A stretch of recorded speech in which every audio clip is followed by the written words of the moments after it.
Now we are going to start wireless lens. Wireless का मतलब तो जानते हो। आप सभी बिल्कुल परिचित हो वायरलेस से। काफ़ी सारे टॉपिक्स भी पढ़ चुके हैं वायरलेस से रिलेटेड अपन। वायरलेस का मतलब क्या होता है, जिसमें आप फिजिकल मीडिया यूज़ नहीं करके एयर इंटरफेस जिसमें यूज़ किया जाता है। और ऐसी स्थिति में अगर आप लैन बनाते हो तो उसके लिए क्या प्रोटोकॉल्स यूज़ लिए जाते हैं, क्या स्टैंडर्ड्स यूज़ में लिए जाते हैं, उनके बारे में आज अपन स्टडी करेंगे। वायरलेस लेंस केबल का यूज किए बिना डिवाइसेस को कनेक्ट करना वायरलेस लैन कहलाता है। केबल को यूज किए बिना आप जो भी लैन बना रहे हो वो क्या कहलाएगा? वायरलेस लैन। वायरलेस लैन दो प्रकार के होते हैं, एक 802.11 वायरलेस लैन और एक होता है ब्लूटूथ। कितने प्रकार के होते हैं? दो प्रकार के, 802.11 वायरलेस लैन और ब्लूटूथ। ब्लूटूथ वाले का जो स्टैंडर्ड है उसका नंबर है IEEE 802.15। क्या है इसका? 802.15। और जो आपकी वायरलेस लैन है 802.11, ये आपके ब्लूटूथ के अलावा जो दूसरा वाला जो है वो आपका 802.11 वायरलेस लैन कहलाता है।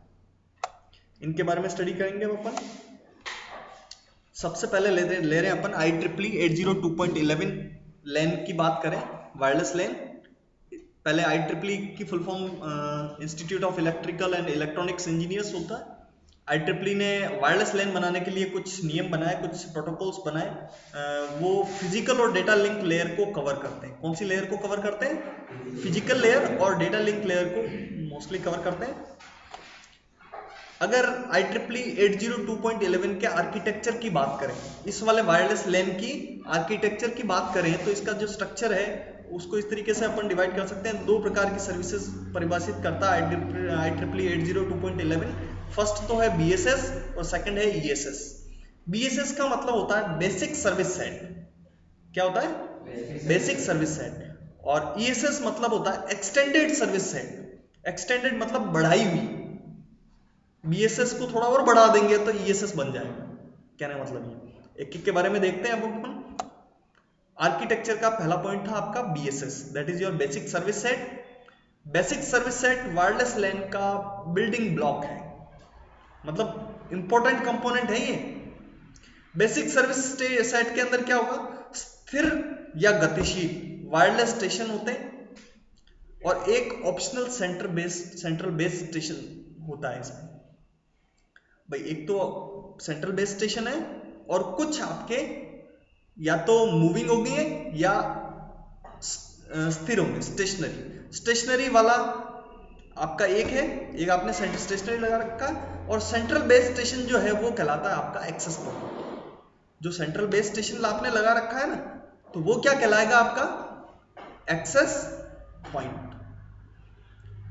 इसके अंदर दो पॉइंट्स हैं central base station access point. क्या क्या चीजें अपन ने काम ली? एक तो स्टेशनरी या मोबाइल वायरलेस स्टेशंस काम में लिए, और दूसरी चीज काम में ली आपने एक्सेस पॉइंट। एक्सेस पॉइंट होता है आपका सेंट्रल बेस स्टेशन, और आपके कुछ मोबाइल डिवाइसेस हैं, चाहे आपका लैपटॉप हो चाहे और कोई डिवाइस है, जो आप वो हो सकता है आप स्थिर डिवाइस काम में ले रहे हो। स्टेशनरी हो, स्टेशनरी मतलब स्थिर है, और मोबाइल मतलब गतिशील, मूविंग और नॉट मूविंग। नहीं नहीं नहीं, वो नहीं। स्टेशनरी मतलब होता है नॉट मूविंग, जो मूव नहीं कर रहे हैं। वो जो स्टेशन है, स्टेशनरी स्टेशन की बात कर रहे हैं, तो मतलब कौन सा स्टेशन है? Not moving stations. जैसे आपने एक डेस्कटॉप लगा दिया तो वो नॉट मूविंग हो गया। BSS की बात करें, बेसिक सर्विस सेट वाले की बात करें, तो IEEE 802.11 वायरलेस नेटवर्क को आप दो पार्ट्स में डिवाइड कर सकते हो, एडहॉक नेटवर्क और इंफ्रास्ट्रक्चर नेटवर्क। इनके बारे में अपन ने पहले भी स्टडी किया था, आपको ध्यान हो तो शायद याद आ जाएगा। अभी अपन वापस मैं इसको थोड़ा सा डिस्कस करूंगा। पहला है एडहॉक आर्किटेक्चर। एडहॉक आर्किटेक्चर में क्या होता है? BSS का के अंदर पहला ले रहे हैं अपन। एडहॉक आर्किटेक्चर अगर आप लेते हो तो बिना एक्सेस पॉइंट के अगर basic service set ad hoc architecture कहलाता है। अगर आपके एक्सेस पॉइंट नहीं है, एक्सेस पॉइंट अगर यूज में नहीं लिया जा रहा है तो वो क्या कहलाएगा, एडहॉक आर्किटेक्चर कहलाएगा। इसमें एक स्टैंडअलोन नेटवर्क होगा, ये अन्य बीएसएस को डेटा सेंड नहीं कर सकता, जो भी करेगा उसके अंदर ही होगा, उसका जो एरिया है उसी में डेटा सेंडिंग का काम होगा, वो दूसरे को डेटा सेंडिंग का काम नहीं कर सकता। इसमें स्टेशन एक दूसरे को लोकेट कर सकते हैं, फाइंड कर सकते हैं, और बीएसएस का हिस्सा होने के लिए सब जने एग्री होते हैं। अगर एग्री है तो कम्युनिकेट कर पाएंगे, नहीं एग्री है तो नहीं कर पाएंगे, उनके जो रूल्स हैं वो फॉलो कर देंगे तो कम्युनिकेट कर पाएंगे। एडहॉक नेटवर्क देखो, आपका ये एक बेस स्टेशन है और ये मूविंग स्टेशंस हैं, ये आपस में ये मूविंग कर रहे हैं। अब ये डायरेक्टली आपस में एक दूसरे से बात कर सकते हैं। इसमें क्या होता है एडहॉक नेटवर्क में, ये डायरेक्टली कम्युनिकेट कर सकते हैं एक दूसरे से। इसके लिए ऐसा नहीं होता है कि एक्सेस पॉइंट के पास जाए डेटा फिर वहां से रिटर्न हो क्या है, ऐसा सिस्टम नहीं होता है। इसमें डायरेक्ट कम्युनिकेशन हो जाता है एडहॉक नेटवर्क। याद आया क्या होता है, डायरेक्ट कम्युनिकेशन हो रहा है। देखो सभी इक्विपमेंट्स को देखो, देखो मोबाइल भी पड़ा है आपका, लैपटॉप भी है आपके पे, आईपैड वगैरह कुछ भी काम में लिए जा सकते हैं। एडहॉक नेटवर्क में क्या चीज होती है, दो कंप्यूटर से एक दूसरे से डायरेक्टली कम्युनिकेट कर सकते हैं। सबसे इंपॉर्टेंट चीज क्या है, डायरेक्ट कम्युनिकेशन हो रहा है। और इस प्रकार की नेटवर्क टोपोलॉजी क्या कहलाती है, peer to peer network topology होगी। दूसरा वाला जो पार्ट था इसके अंदर अपन ने देखा था इंफ्रास्ट्रक्चर आर्किटेक्चर। एक तो एडहॉक था और एक दूसरा इंफ्रास्ट्रक्चर आर्किटेक्चर था। इंफ्रास्ट्रक्चर वाले में एक्सेस पॉइंट होता है, क्या होता है, एक्सेस पॉइंट होता है। तो बेसिक सर्विस सेट के साथ में एक्सेस पॉइंट होगा, जो भी डेटा भेजा जाएगा पहले एक्सेस पॉइंट पे भेजा जाएगा और वहां से डेटा कम्युनिकेट किए होता है। तो ऐसा जो स्ट्रक्चर है वो इंफ्रास्ट्रक्चर आर्किटेक्चर कहलाता है, इंफ्रास्ट्रक्चर नेटवर्क आर्किटेक्चर कहलाएगा। देखो इस डायग्राम के अंदर एक एक्सेस पॉइंट है, उसके थ्रू डेटा आपके कंप्यूटर्स के ऊपर पहुंच रहा है, तो आपको कम्युनिकेट करना है तो एक्सेस पॉइंट से होते हुए करना पड़ेगा।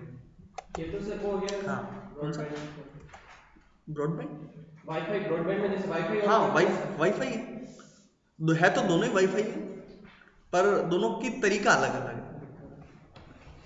इंफ्रास्ट्रक्चर मोड, इसमें कम्युनिकेशन कंट्रोल के लिए सेंट्रल डिवाइस काम में ली जाती है। क्या काम में ली जाती है, एक सेंट्रल डिवाइस काम में ली जाती है, इसे एक्सेस पॉइंट कहते हैं। क्या काम में ले रहे हो आप, एक्सेस पॉइंट काम में ले रहे हो, एडहॉक में काम में नहीं लोगे, इसमें काम में लोगे। ये स्टार टोपोलॉजी पे काम करता है, क्योंकि इसमें सभी सिग्नल पहले सेंट्रल डिवाइस पे जाएंगे फिर उसके बाद दूसरे के पास जाएंगे, तो स्टार टोपोलॉजी बन गई ना।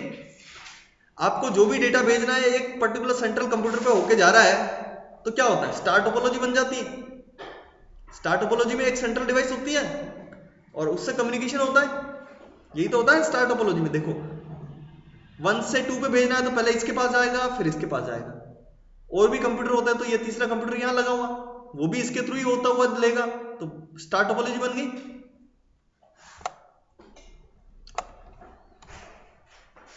ये तो बात हो गई बीएसएस की। अभी अपन ने जो बात करी बीएसएस, तो बीएसएस में क्या होता है कि बीएसएस का जो एरिया है बस उसी में कम्युनिकेशन हो रहा है। क्या हो रहा है, बेसिक सर्विस सेट का जो आपने एक बना रखा है एरिया रीजन, उसी में कम्युनिकेशन हो रहा है, उससे ज्यादा आगे नहीं बढ़ता है। ईएसएस अगर लेते हैं तो ईएसएस में कई सारे बीएसएस होते हैं, एक ईएसएस में कई सारे बीएसएस होंगे, समझ में आई बात, कई सारे बीएसएस मिलके एक ईएसएस बना देंगे, बात समझ में आई। इसमें एक एक्सेस पॉइंट के साथ 2 या 2 से अधिक बीएसएस से मिलके ईएसएस बनता है। एक तो एक्सेस पॉइंट होगा जिससे कि उनको जोड़ा जा सके, एक एक्सेस पॉइंट होगा जिससे अलग अलग बीएसएस को जोड़ देंगे। देखो आप यहां पे ये आपका डिस्ट्रीब्यूशन सिस्टम है, यहां पे आपका सर्वर है, सर्वर या गेटवे है, ये आपके एक्सेस पॉइंट्स हैं, ठीक है। ये पहला बीएसएस है, ये दूसरा बीएसएस है, ये तीसरा बीएसएस है, 3 बीएसएस बने हुए। अब बीच में ये कुछ कंप्यूटर्स या नोड्स लगे हुए हैं, ये भी एक एक्सेस पॉइंट की तरह काम करेंगे। इसको आगे चल के थोड़ा और डिटेल में बताऊंगा मैं आपको। तो डिस्ट्रीब्यूशन सिस्टम से एक्सेस पॉइंट के पास डेटा आ जाता है और एक्सेस पॉइंट से आपके डिफरेंट कंप्यूटर्स के पास डेटा भेजा जा सकता है। ठीक है, ये इसका आर्किटेक्चर रहेगा ईएसएस फॉर्मेट में। पहले बीएसएस वाले का देखा था, अब अपन देख रहे हैं ईएसएस। ईएसएस में एक्सटेंड कर दिया, एक्सटेंड मतलब बढ़ा दिया, एरिया बढ़ गया ना अब आपका। बीएसएस में एक ही सर्किल बन रहा है, ये ईएसएस में और बढ़ गया, कई सारे बीएसएस मिलके ईएसएस बन गया। इसमें डिस्ट्रीब्यूशन सिस्टम आया था एक टॉपिक ऊपर, वो क्या होता है, ईएसएस में बीएसएस आपस में डिस्ट्रीब्यूशन सिस्टम से कनेक्टेड होते हैं। किससे कनेक्टेड होंगे? अगर दो बीएसएस को जोड़ना है तो उसको डिस्ट्रीब्यूशन सिस्टम से कनेक्ट करना पड़ेगा।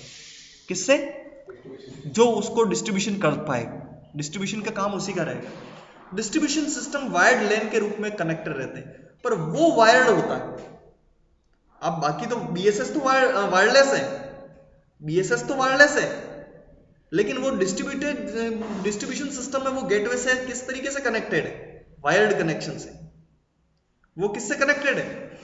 वायर्ड कनेक्शन से कनेक्टेड है।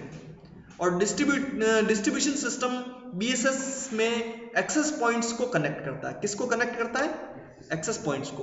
तो डिस्ट्रीब्यूशन सिस्टम से एक्सेस पॉइंट के पास आपकी इंफॉर्मेशन पहुंचती है। किसके पास पहुंचेगी? एक्सेस पॉइंट के पास। समझ में आ गई बात? Distribution system IEEE 802.11 distribution system को प्रतिबंधित नहीं करता है। जो वायरलेस है, वायरलेस आपका IEEE 802.11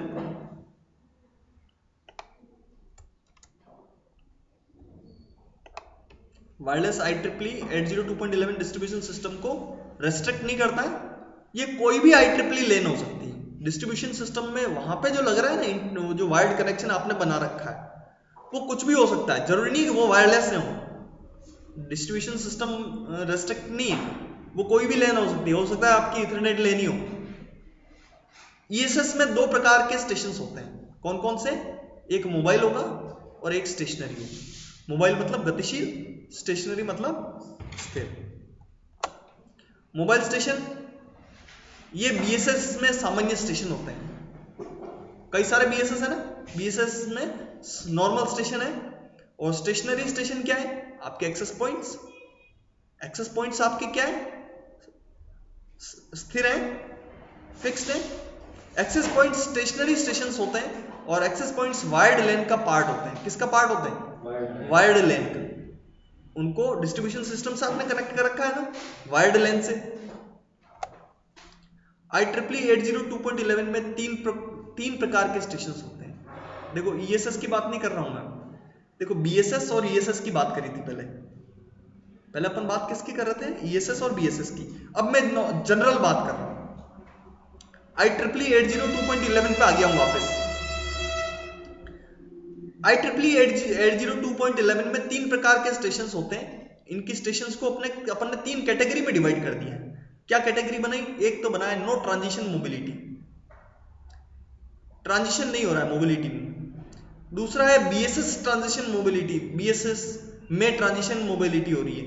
और ईएसएस ट्रांजिशन मोबिलिटी मतलब ईएसएस टू ईएसएस में मूवमेंट हो रहा है। नो ट्रांजिशन मोबिलिटी मतलब अंदर ही अंदर कम्युनिकेशन हो रहा है। बीएसएस से बीएसएस में communication, that is BSS transition. ESS से एक ईएसएस से दूसरे ईएसएस में अगर आप मूव कर रहे हो तो वो आपकी ईएसएस ट्रांजिशन मोबिलिटी, मतलब एक जगह से दूसरी जगह में आप मूवमेंट कर रहे हो। पहले तो मूवमेंट नहीं करो या उसी जगह पे रहो तो वो नो ट्रांजिशन हो गया। बीएसएस टू बीएसएस हो गया तो बीएसएस ट्रांजिशन हो गया, ईएसएस टू ईएसएस हो गया तो ईएसएस हो गया, नो ट्रांजिशन मोबिलिटी। इसमें या तो मूवमेंट नहीं होता है या बीएसएस के अंदर ही मूवमेंट हो रहा है। भाई एक बीएसएस है उसके अंदर ही घूम रहे हो या आप घूम ही नहीं रहे हो, वो स्थिति क्या कहलाती है? No transition. तो आपको चेंज करना पड़ा क्या कहीं? भाई आपका जैसे टॉवर में होता है ना कि आपके टॉवर की रेंज वहां आ रही है तो बस उसी रेंज में घूम रहे हो, तो टॉवर टू टॉवर चेंज तो वो नहीं हुआ ना। तो वही स्थिति है यहाँ पे भी वायरलेस वाले में। आप एक ही रेंज में हो, बीएसएस के अंदर हो, तो आपको नो ट्रांजिशन की जरूरत है। ट्रांजिशन तो हैंडओवर तो नहीं करना पड़ेगा किसी को। अगर बीएसएस ट्रांजिशन मोबिलिटी की बात करें तो इसमें एक बीएसएस से दूसरे बीएसएस के बीच में मूवमेंट होता है। कहाँ घूम रहे हो, एक बीएसएस से दूसरे बीएसएस के अंदर घुस गए हो। और ईएसएस ट्रांजिशन मोबिलिटी, एक ईएसएस से दूसरे ईएसएस में जाना। एक्सटेंडेड सर्विस सेट भी आपके पास कई सारे हैं, तो एक ईएसएस से दूसरे ईएसएस के बीच में मूवमेंट हो रहा है, तो वो ईएसएस ट्रांजिशन मोबिलिटी कहलाता है। आर्किटेक्चर ऑफ IEEE 802.11 का जो स्ट्रक्चर, अगर लेयर्ड स्ट्रक्चर देखें अपन, तो इसका स्ट्रक्चर कुछ इस तरीके का होता है। दो लेयर के बारे में अपन ने डिस्कस किया था, एक तो फिजिकल लेयर और एक data link layer. Data link layer में एलएलसी सब लेयर होगी एक तो, और एक मेक सब लेयर होगी। सबको पता है एलएलसी और मेक दो सब लेयर्स होती है। एलएलसी सब लेयर आपका IEEE 802.11 प्रोटोकॉल काम में ले लेगा, और मेक सब लेयर क्या करेगा, दो प्रकार के फंक्शंस काम में लेगा, पॉइंट कोऑर्डिनेशन फंक्शन और डिस्ट्रीब्यूटेड कोऑर्डिनेशन फंक्शन। कौन कौन से? पॉइंट कोऑर्डिनेशन फंक्शन और डिस्ट्रीब्यूटेड कोऑर्डिनेशन फंक्शन। इनके बारे में भी अभी मैं बताऊंगा थोड़ी देर बाद में। डिस्ट्रीब्यूटेड कोऑर्डिनेशन फंक्शन से कॉन्टेंशन सर्विस प्रोवाइड कराता है एलएलसी सर्विस के पास, और मेक से डायरेक्टली अगर लेता है एलएलसी के पास जाती कॉन्टेंशन फ्री सर्विसेज डायरेक्टली चली जाती है। डिस्ट्रीब्यूशन कोऑर्डिनेशन सर्विस है तो वो कॉन्टेंशन सर्विस से जाएगी, कॉन्टेंशन फ्री भेजना है तो आप एलएलसी के थ्रू डायरेक्ट भेज सकते हो। और फिजिकल लेयर की बात करें तो फिजिकल लेयर में भी अलग अलग चीज़ों के लिए अलग अलग स्टैंडर्ड्स बने हुए हैं। जैसे 802.11 FHSS है, फ्रीक्वेंसी हॉपिंग स्प्रेड स्पेक्ट्रम है, DSSS है, इंफ्रारेड है, DSSS है, OFDM है, 11A DSSS, 11A OFDM, 11G DSS। इनके बारे में एक एक के बारे में अपन थोड़ा सा डिटेल में बाद में स्टडी करते हैं। इसके बाद में आता है ब्लूटूथ। ब्लूटूथ क्या होता है? ये तो आपका क्या हो गया, कौन सा स्ट्रक्चर हो गया, अभी अपन ने पढ़ा वायरलेस कम्युनिकेशन दो प्रकार, वायरलेस लेन दो प्रकार के होते हैं। कौन कौन से? 802.11 वायरलेस लेन 802.11 और दूसरा है ब्लूटूथ। ब्लूटूथ में कम्युनिकेशन किस तरीके से होता है? ब्लूटूथ का रेंज जो है वो बहुत छोटा होता है, उसकी रेंज बहुत छोटी होती है ना। आपने नोटिस किया ही होगा, सब जने ब्लूटूथ का तो कम से कम यूज सबने कर ही रखा होगा। तो हाँ, वो एक कमरा जितना मान लो आप, एक कमरे जितनी रेंज में कम्युनिकेशन हो जाता है। अलग अलग फंक्शंस वाले डिवाइसेस, इसका मेन फंक्शन क्या है? अलग अलग फंक्शन वाले डिवाइसेस जैसे डेस्कटॉप है, लैपटॉप है, कैमरा है, मोबाइल है, प्रिंटर है, इन सबको कनेक्ट करने के लिए वायरलेस लैन टेक्नोलॉजी डिजाइन की गई, और वो जो टेक्नोलॉजी वो क्या कहलाती है? ब्लूटूथ टेक्नोलॉजी कहलाएगी, और इनकी रेंज जो है वो थोड़ी कम होती है। ब्लूटूथ लैन एडहॉक नेटवर्क की तरह काम करेगा। ये क्या है? एक एडहॉक नेटवर्क है। कौन सा नेटवर्क है? एडहॉक नेटवर्क का मतलब यह है कि यह नेटवर्क तत्काल बनता है, जिस वक्त जरूरत है ना उसी वक्त नेटवर्क बन जाएगा। आपने जैसे ब्लूटूथ ऑन किया, नेटवर्क बना और आपका कम्युनिकेशन स्टार्ट। इसकी डिवाइसेस को गजेट्स बोलते हैं। ये जो डिवाइसेस है ना, जैसे लैपटॉप है, मोबाइल है, इनको क्या बोलेंगे? गजेट्स। ये गजेट एक दूसरे को सर्च करते हैं, सर्च कर लेंगे और उसका नेटवर्क बना देते हैं। क्या बना देते हैं? नेटवर्क बना देते हैं। उस नेटवर्क को बोलते हैं पिकोनेट। क्या बोलते हैं? पिकोनेट कहते हैं। समझ में आ गई बात? ब्लूटूथ 802.15 का एप्लीकेशन एरिया क्या है, कहाँ इसका यूज किया जाता है? वैसे सब जने जानते हो, पर मैं जहाँ तक जानता हूँ आप सब जने केवल इतना ही जानते हो, हाँ भाई मोबाइल से मोबाइल में डेटा भेजना है या मोबाइल से कंप्यूटर पे डेटा भेजना है। वायरलेस माउस के रूप में भी यूज किया जाता है। उसमें वायरलेस माउस भी दूर होता है, सेंसर लगा दिया, उसमें ब्लूटूथ लगा दिया, ब्लूटूथ वाला माउस आ गया, ब्लूटूथ वाला कीबोर्ड ले लिया, तो आप दूर बैठ के फटाफट टाइप कर सकते हो। डेटा भेजा जा रहा है, डेटा कम्युनिकेशन किया भाई, कीबोर्ड के रूप में हो सकता है, वायरलेस माउस, वायरलेस कीबोर्ड, वहां पे यूज किया जाता है ब्लूटूथ डिवाइस के रूप में। मोबाइल या ब्लूटूथ वाले गजेट से डेटा शेयर करना, जो कि आप करते हो। छोटे हेल्थ केयर सेंटर में सेंसर डिवाइसेस लगा दिए आपने, उससे मॉनिटरिंग कर रहे हो कि क्या चीज़ चल रही है नहीं चल रही, उनके बीच में कम्युनिकेशन करवाना है मेन कम्युनिकेशन सेंटर से। तो आपने जो डिवाइस लगा रखा है वहाँ से ब्लूटूथ के थ्रू आपके पास डेटा पहुँच रहा है। सिक्योरिटी डिवाइसेस को मेन कंट्रोल से कनेक्ट करना, जैसे मेन कंट्रोलिंग एक जगह है और अलग अलग जगह पे आपने सिक्योरिटी डिवाइसेस लगा रखी है और वहाँ से आपका डेटा ब्लूटूथ के थ्रू कम्युनिकेट हो रहा है। पर इसकी रेंज छोटी है, उस रेंज में होना चाहिए, बस इंपॉर्टेंट चीज वो है। इसमें IEEE 802.15 स्टैंडर्ड यूज में लिया जाता है। ये वाला जो स्टैंडर्ड है वो वायरलेस पर्सनल एरिया नेटवर्क को परिभाषित करता है, डिफाइन करता है। वायरलेस पैन क्या कहलाता है? Wireless pan. पैन मतलब पर्सनल एरिया नेटवर्क। उसका पर्सनल एरिया नेटवर्क हो गया, एक छोटा सा नेटवर्क बना दिया उसने। यह केवल एक कमरे या हॉल की साइज तक ही काम करता है ना। एक नॉर्मल भाषा में कहते हैं ये कमरे में काम कर लेगा, ये हॉल में काम कर लेगा, इससे ज्यादा बड़ी साइज की कैपेसिटी नहीं होती। ये दो प्रकार के नेटवर्क होते हैं इसमें, एक होता है पिकोनेट और एक होता है स्कैटरनेट। कौन कौन से? पिकोनेट और स्कैटरनेट। फर्स्ट लेते हैं अपन पिकोनेट। पिकोनेट स्मॉल नेट भी कहते हैं पिकोनेट को। पिकोनेट का एक दूसरा नाम है स्मॉल नेट। एक ब्लूटूथ नेटवर्क पिकोनेट या स्मॉल नेट कहलाता है। जैसे आपने इस पिकोनेट के अंदर एक प्राइमरी स्टेशन है और कई सारे सेकेंडरी स्टेशन है। एक प्राइमरी स्टेशन और कई सारे सेकेंडरी स्टेशन। एक पिकोनेट में 8 स्टेशन तक हो सकते हैं। कितने? एक पिकोनेट में कितने स्टेशन बन सकते हैं? 8। इनमें से एक प्राइमरी स्टेशन होता है और अन्य सेकेंडरी स्टेशन होते हैं। क्या होते हैं? प्राइमरी और सेकेंडरी हो गए। सेकेंडरी स्टेशन अपनी क्लॉक और होपिंग सीक्वेंस को प्राइमरी स्टेशन से सिंक्रोनाइज करता है। भाई आपका जो सामंजस्य बिठाएगा वो टाइमिंग वगैरह या नोट करना है, इंफॉर्मेशन स्टोर करनी है, तो वो किसके बेस पे मिलाएगा? प्राइमरी स्टेशन से, उससे सिंक्रोनाइज करेगा।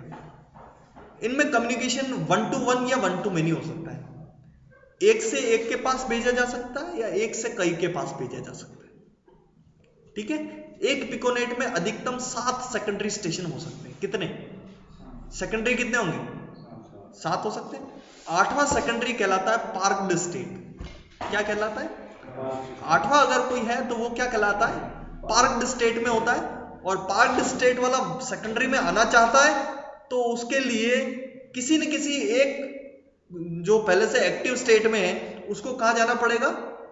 पार्क्ड स्टेट में जाएगा तो उसका नंबर आ जाएगा और वो एक्टिव स्टेट में आ जाएगा और आपके पार्क्ड स्टेट से हट जाएगा। समझ में आ गई बात? तो पार्क स्टेट वाला सेकेंडरी प्राइमरी से सिंक्रोनाइज तो होता है लेकिन कम्युनिकेशन तब तक नहीं कर सकता जब तक कोई एक्टिव स्टेशन पार्क्ड स्टेट में नहीं चला जाता। उसको कम्युनिकेशन करना है तो कोई एक जाएगा तब उसका नंबर आएगा और वो पार्क्ड स्टेट से हट जाएगा और कम्युनिकेशन हो जाएगा। ठीक है।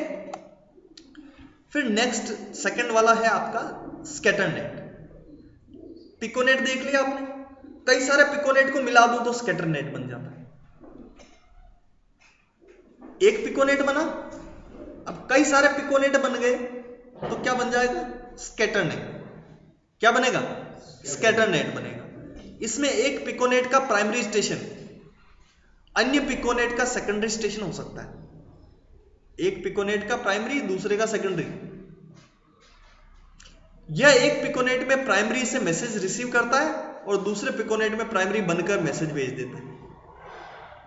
आपने एक को भेजा और आपने सेकेंडरी को भेजा और सेकेंडरी प्राइमरी बनके दूसरे को भेज रहा है। आपने किसी को आप प्राइमरी बनके किसी और को सेकेंडरी को भेज रहे हो, वो सेकेंडरी वाला प्राइमरी बनकर किसी और को भेज रहा है। तो वो प्राइमरी और सेकेंडरी दोनों की तरह काम कर गया ना। देखो इधर देखो, ये एक पिकोनेट इधर है और एक पिकोनेट इधर है। ये दो पिकोनेट है, एक पिकोनेट ये वाला, एक पिकोनेट ये वाला है। अब इसमें ये वाला जो प्राइमरी है इसके पास भी जा रहा है, इसके पास जा रहा है, इसके पास जा रहा है और इसके पास जा रहा है। ये बीच में दोनों प्राइमरी भी है और सेकेंडरी भी है। अगर इस पिकोनेट की बात करूं तो ये सेकेंडरी है, इस वाले पिकोनेट में ये सेकेंडरी है ये वाला, और इस वाले पिकोनेट में ये प्राइमरी, अब इसने डेटा भेजा इसके पास और इसने प्राइमरी बन के इनके पास भेजा। समझ में आई बात? तो प्राइमरी और सेकेंडरी दोनों हो गया ना वो। तो एक से ज्यादा पिकोनेट को मिला दोगे तो क्या बन जाएगा? Scatter net. ब्लूटूथ डिवाइसेस में इनबिल्ट शॉर्ट रेंज ट्रांसमीटर लगे होते हैं। शॉर्ट रेंज के ट्रांसमीटर लगे होते हैं, अंदर ही बने हुए होते हैं, जिनकी डेटा रेट जो है वो लगभग 1 Mbps के आसपास तक होती है और बैंडविड्थ 2.4 गीगाहर्ट्ज तक। ठीक है। ब्लूटूथ का लेयर्ड आर्किटेक्चर देखें कि लेयर्स कैसे बनती है इसका लेयर्ड आर्किटेक्चर देखें तो मैंने इस साइड में आपके OSI लेयर से रिलेटेड जो लेयर्स हैं वो इधर बना रखी है ताकि आपको थोड़ा सा कंपैरिजन कर सको कि ये किसके इक्विवेलेंट है। इसमें एक होती है सबसे नीचे रेडियो लेयर। कौन सी लेयर होती है?